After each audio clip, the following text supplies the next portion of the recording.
Hello छात्रों, स्वागत है दीक्षांत एडुटेक में। आज कक्षा 7 के लिए पाठ चचा छक्कन ने केले खरीदे, इसका पार्ट 2 लेकर आए हैं। आशा करते हैं आप लोग पार्ट 1 को अच्छी तरह से समझे होंगे और बेहतर तरीके से आप उतने में से प्रश्नों के हल भी आसानी से दे सकते होंगे। फिर भी मैं एक बार पार्ट 1 के एक रिकैप देता हूं, जिससे आगे के कहानी को समझने में हमें सुविधा होगी, आसानी होगी। छात्रों, उस पाठ में चचा का एक भरा पूरा परिवार है। जिस तरह से और सभी घर में हर प्रकार के संबंध दर्शित होते हैं, चचा छक्कन के भी घर में सभी हैं। चची हैं, उनके बच्चे हैं, एक लड़की है। चचा छक्कन एक सावधान परिवार के सदस्य हैं, उन्हें किसी भी चीज की कमी नहीं है, लेकिन आदतन उनके कुछ ऐसी आदतें हैं जिनसे उनके परिवार वाले कुछ बातों के लिए तो सहमत होते हैं और कुछ में असुविधाएं भी होती हैं। जैसा कि प्रत्येक परिवार में महिलाएं होती हैं, चची भी वैसी हैं। चचा छक्कन के कई बातों को वह काट भी देती हैं। अतः चचा छक्कन के एक संबंधी मीर मुंशी साहब की पत्नी बीमार हैं। दोपहर का भोजन खाने खिलाने के बाद चची यह निर्णय लेती है कि आज मीर मुंशी के यहाँ जाएंगी और उनकी पत्नी की हालचाल पूछेंगी, उनके साथ कुछ समय व्यतीत करेंगी, ताकि बीमारी में जब आदमी कमजोर होता है, बीमार होता है, दुखी होता है, तो अपनों का साथ उसके लिए बहुत जरूरी होता है। अपने जब साथ देते हैं तो उसे ऐसा प्रतीत होता है कि चलो कुछ तो भला होगा। और जब वह जाने लगती हैं तो बिन्नो, जो उनकी छोटी बच्ची है, उसे चचा के पास ही छोड़कर जाना चाहती है, जबकि चचा ने कहा है कि ये बच्ची है, यहाँ पर रहते रहते आप जब दोपहर में जा रही हो तो आते आते शाम हो जाएगा, अतः इसे भी लेते जाओ, वहां और भी छोटे बच्चे हैं, उसके साथ खेल लेगी, लेकिन यहाँ तो बोरिंग महसूस करेगी, लेते जाओ इसको। उसको ले जाने के लिए एक नौकर को भी जाना पड़ता है। उस नौकर को अब अगर पहले वो सिर्फ चची को लेकर जाता तो छोड़ के चला आ सकता था, परंतु उस छोटी सी बच्ची बिन्नो के लिए अब उसे भी शाम तक रुकना है। अर्थात दोपहर से लेकर शाम तक का समय चचा को आजादी से बितानी है। आजादी का मतलब अपने घर परिवार के चाची से आजादी की बात। अब जब चाची चली जाती हैं कभी भी घर से बाहर, तो और जो सदस्य हैं वो लोग भी घर से बाहर जाने के कई अलग अलग बहाने ढूंढने लगते हैं और चचा से इजाजत लेके रफू चक्कर हो जाते हैं। जिसमें लल्लू है जो क्रिकेट का मैच खेलना चाहता है, दद्दू है जो फिल्म देखने जाना चाहता है, दद्दू के साथ छुट्टन भी जिद करके फिल्म देखने के लिए चला जाता है। छुट्टन को चचा ने थोड़ी सी डांट लगाई है और चची का हवाला देते हुए कहा है कि पढ़ाई लिखाई करते नहीं हो, हमेशा इसी बात के वजह से तुम डांट सुनते रहते हो, वो आएगी तो उसे पता चलेगा तो तुम्हें और डांटेगी, भाग जाओ, जल्दी जाओ। मैटनी शो देखने गया है वो बच्चा। कौन? छुट्टन। किसके साथ?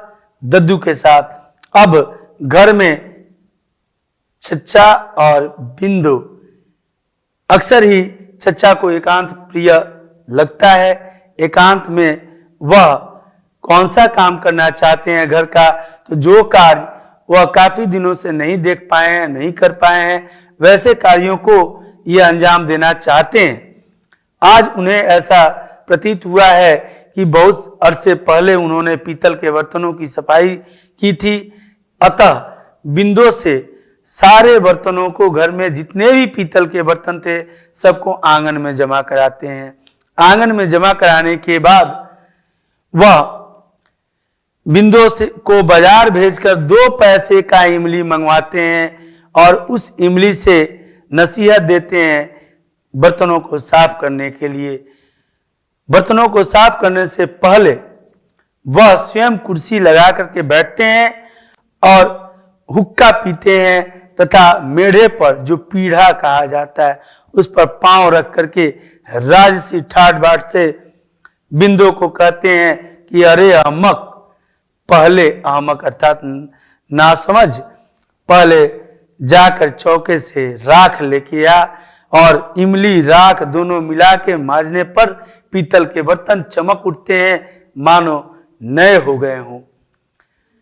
इस जैसे ही यह बर्तन मांजने की अभियान शुरू होता है, इनका मन संतोषप्रद ढंग से रहता है, परंतु तत्क्षण ही एक फल वाला गलियों में आवाज लगाते हुए वहां से गुजरता है। केले बेच रहा है वो, कलकतिया केले। जब ऐसा महसूस होता है चचा को कि अब ये केले वाला फेरी लगा के अब जा रहा है हमारे गली से, तो बिंदु को दौड़ाते हैं, बोलते हैं कि जाके पूछ कैसे दे रहा है भाव। केले वाले से पूछने पर पता चलता है 6 आने के 12 केले दे रहा है, अर्थात 2 पैसे के 1 केले पड़े। 2 पैसे के 1 केले के बजाय चचा ने कहा कि 3 पैसे के 2 केले देगा तो लेंगे, नहीं तो नहीं लेंगे। जाकर बिंदु ने जब कहा, केले वाला मान गया। अब केले वाला जब मान गया, तब चचा के मन में ऐसी विचारधारा उठ रही है कि अरे कहीं हमने ज्यादा तो नहीं कह दिया, केले वाला मान गया है। तब उन्होंने कहा बिंदु से, नाना ये अधिक हो गया, उससे जाके बोलो कि 3 आने के 1 दर्जन देगा तो लेंगे, नहीं तो जाए वो अपने घर खुश रहे, हम अपने घर खुश। इस बात पर बिंदु जब कहता है कि केले वाले से तो बात तय हो चुकी है, अब इसमें किंतु परंतु की कोई गुंजाइश नहीं है, तब चचा कहते हैं उसे डांटते हुए कि ये कोई अदालत का फैसला है, जाके बोल देना कि मुझे सुनने में गलती हुई है। मालिक ने कहा था 3 आने में 1 दर्जन, मैंने कह दिया 3 पैसे में 2 केले। अब आगे की कहानी देखते हैं कि क्या है। बिंदु असमंजस की दशा में खड़ा था। बिंदु सोच भी नहीं पा रहा था कि वो करे तो क्या करे, कैसे करे, क्योंकि उसने तो अभी अभी तय करके आया था केले वाले के साथ कि 2-3 पैसे में 2 केले देगा। खड़ा था। चचा बोले, अबे जाकर कभी तो सही, मान जाएगा। बिंदु जाने से कतरा रहा था। बोला, आप खुद कह दीजिए। चचा से बोला। ऐसे लोगों से बोलने में भी असहज प्रतीत होता है, किसी को पता नहीं कि इस बात पे इनका प्रेशर उखड़ जाए। आप खुद कह दीजिए। चचा ने आंखें तरेर कर बिंदु को घूरा। बढ़ गई प्रेशर इनकी। घूरा, वह बेचारा डर गया। क्या करता भला, डरता नहीं तो। मगर वही खड़ा रहा, बुत बना हुआ स्टैचू, जो आप लोग खेलते हैं ना छात्रों, स्टैचू, तो खड़ा हो गया, जम गया वहीं पे। वैसे ही बूत बन गया, वह बेचारा डर गया मगर वहीं खड़ा रहा। चचा को उसका असमंजस में पड़ना किसी हद तक उचित मालूम हुआ। चचा ताड़ते रहे, उसे देखते रहे, और देखते देखते उन्हें ऐसा प्रतीत हुआ कि नहीं, असमंजस तो इसका जायज है, क्योंकि यह तो तय करने के लिए इसको हम ही ने भेजा था, और यह उठा पटक करने के बाद ही केले वाले से अरे भाई नहीं होगा, होगा होगा नहीं होगा, इतना किया होगा वो अगला, इसी वजह से वो नहीं जाना चाह रहा है। तब उसे तर्क का रास्ता समझाने लगे। बिना भेजे छोड़ेंगे नहीं ये चाचू, तू जाकर यूं कह। क्या समझाए कि तू जाकर यूं कह कि मियां ने 3 आने के दर्जन ही कहे थे। मियां ने मतलब मालिक ने। मैंने आकर गलत कह दिया, 3 आने दर्जन देने हो तो दे जा। भला सोचिए, मियाँ ने गलत कहा। चचा को वह गलत कहते हुए अपने आप को तो गलत सिद्ध कर रहा है केले वाले के सामने। केले वाले के सामने भला उसकी वैल्यू कम ना हो जाए, होगी। फिर भी चचा तो चचा है, चचा की बात न माने तो उन्हीं का ब्लड प्रेशर हाई हो जाए, हुक्का चला के मार देते। बिंदु दिल करा करके चला गया। चचा जानते थे भाव ठहरा कर उससे मुकर जाने पर केले वाला शोर मचाएगा।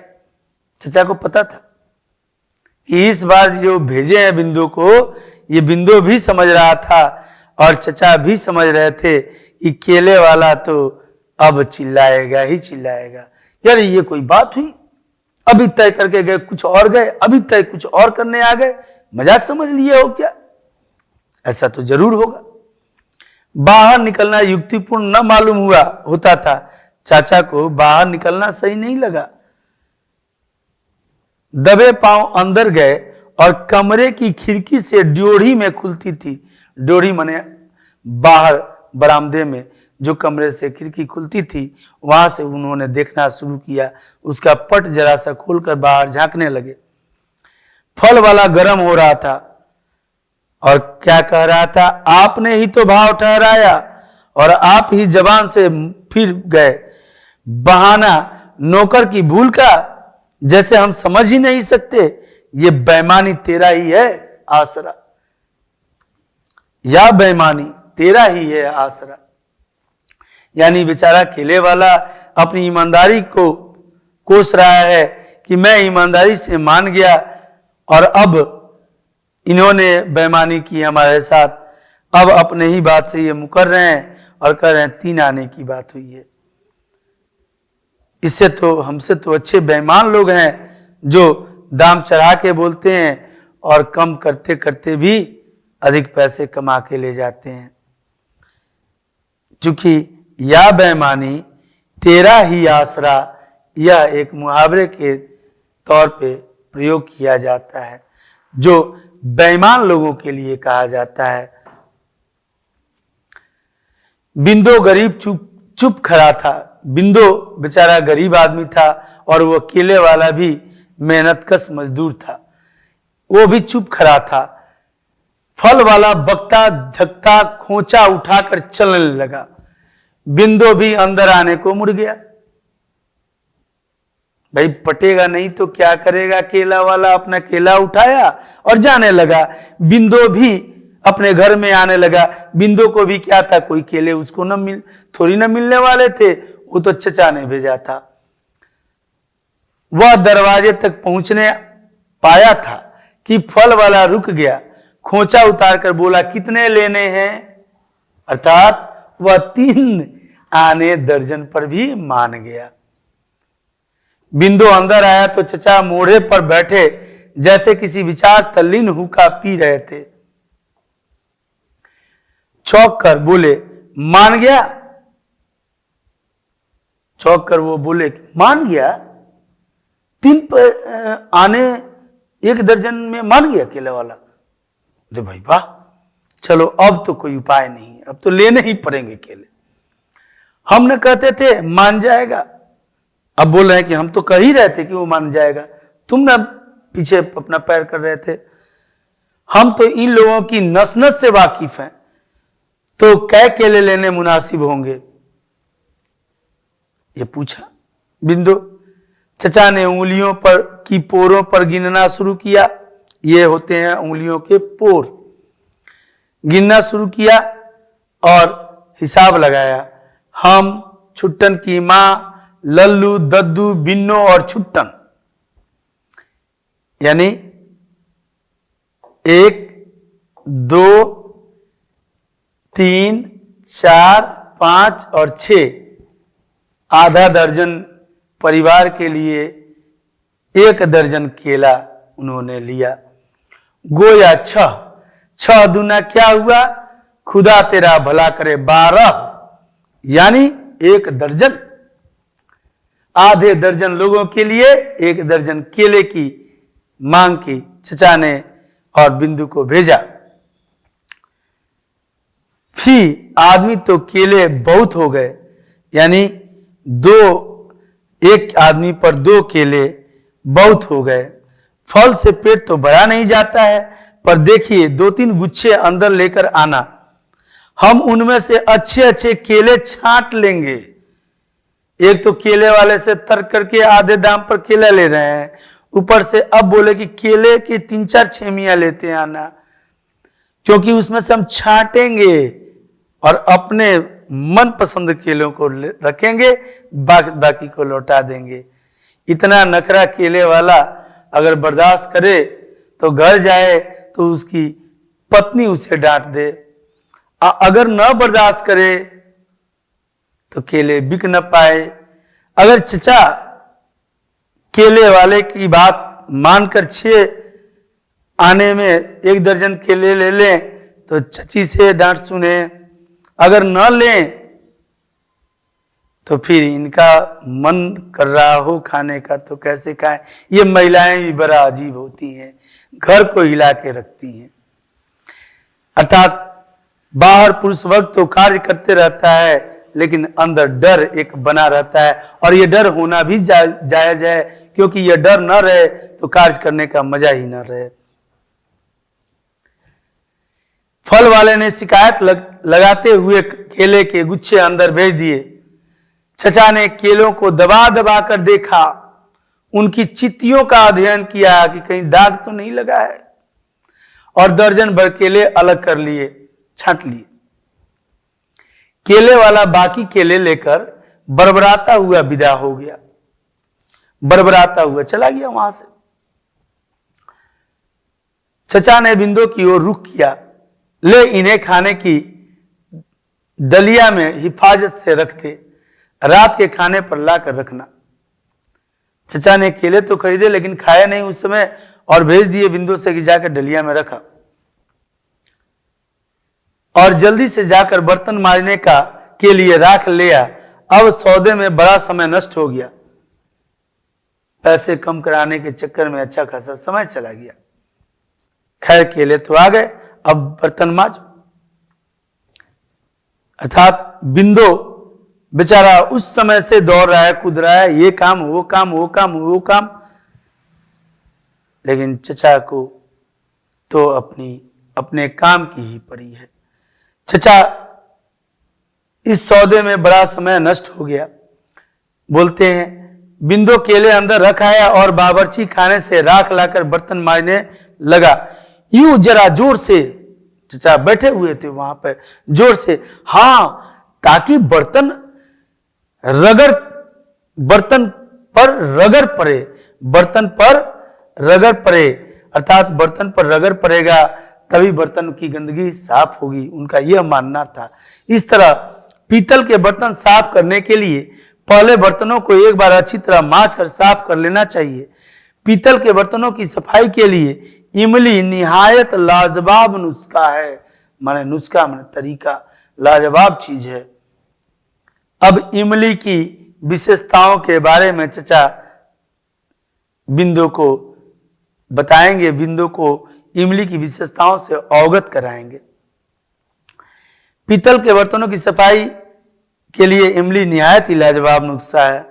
गिरा में बांध रख, इस बात को गिरा में बांध लो, एकदम लिख के रख लो, किसी रोज काम आएगा। और पीतल का क्या जिक्र, धातु के सभी सामान इमली से दहक उठते हैं। दहक उठना मतलब दहक का अर्थ अग्नि से नहीं, दहक उठते हैं यानी चमक उठते हैं, उनका कहना था। अभी अभी आप देखिए कि इन काले काले बर्तनों की सूरत क्या निकल आती है। हां, और वह मैंने कहा केले एहतियात में रख दिए हैं ना, मैंने ठीक से रखे हो ना केले। बार बार बिंदु बेचारा क्या करे, उसका कंप्यूटर का कर्सर अगर इतना बार इधर उधर किया जाए तो वो हैंग कर जाए। आदमी का दिमाग क्या चीज है। काले काले बर्तनों की सूरत क्या निकल आती है। हां, और वह मैंने कहा केले एहतियात में रख दिए हैं ना, यूं बस मज गया। ये मज रहा था और कई तरह के जो विचार उत्पन्न हो रहे थे, चचा छक्कन के वो सारे विचार प्रदान कर रहे थे बिंदु को। अब रगड़ उस पर इमली इस तरह, अपने तो बैठ के माज नहीं रहे थे, लेकिन बिंदु को बार बार कह रहे थे ऐसे माजो, ऐसे माजो, ऐसे माजो। क्या ऐसा प्रतीत हो रहा है कि बिंदु की जगह कोई और होता तो भाग खड़ा होता? इन बेचारा बिंदु बर्दाश्त की हद पार कर रहा है, फिर भी चचा के साथ कार्य कर रहा है। देखा मेल किस तरह कटता है, देखा मैल किस तरह करता है।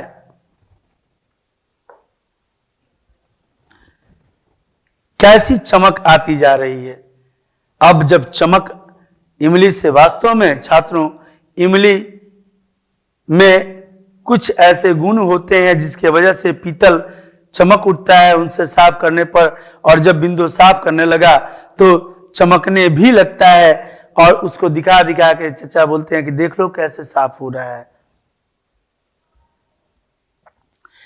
यह इमली सचमुच बड़ी चीज है, मगर बिंदु मेरे भाई जरा उठियो तो। एक बर्तन बेचारा अभी साफ किया, फिर उठाए, उठियो तो। उन केलों में से जो 2 हमारे हिस्से के केले हैं वो लेके आओ, हम तो अभी ही खाए लेते हैं, हमें ला दीजिए, हम तो अभी ही खाए लेते हैं, बाकी लोग जब आएंगे अपना अपना हिस्सा खाते रहेंगे। कितने ईमानदार हैं चचा छक्कन, अपने ही हिस्से के 2 केले खाएंगे और किसी के हिस्से का नहीं खाएंगे, इसलिए बिंदु को भेजे 2 केले लाने के लिए। बिंदु ने उठकर 2 केले ला दिए। चचा ने मोढ़े पर उकरू बैठे बैठे पैंतरा बदला और केलों को थोड़ा थोड़ा छीलना और मजे से खाना शुरू किया।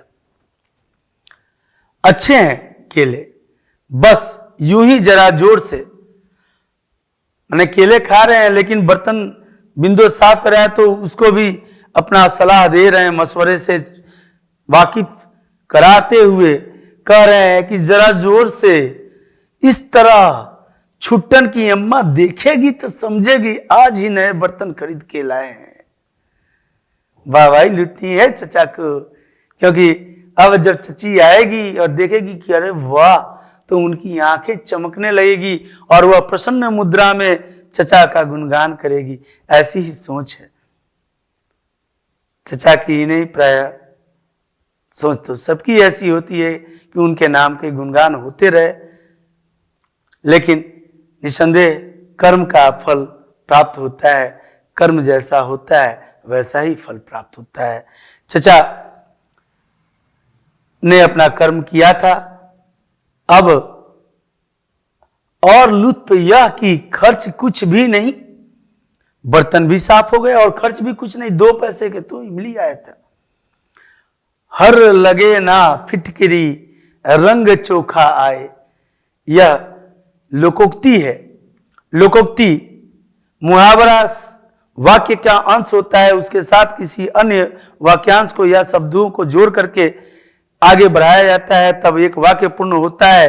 परंतु लोकोक्ति अपने आप में एक पूर्ण वाक्य होता है। इस लोकोक्ति का अर्थ हुआ हर लगे ना फिटकिरी ना हरे लगे, मतलब उसमें कुछ भी लगा नहीं और रंग भी चोखा हुआ।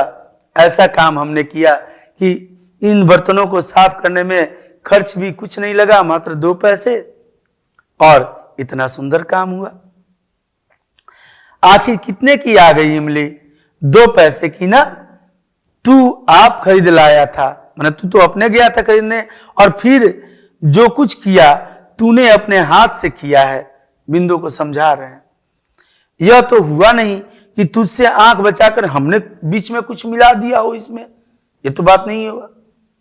तुम ही इमली लाए, तुम ही बर्तन माज रहे हो, अब तुमसे बेहतर कौन जान सकता है इमली की कितनी महत्व है। और वह मैंने कहा आंख बचाकर, बस यह जितनी भी करामात है महज इमली की है। और वह मैंने कहा अब कै केले बाकी रह गए?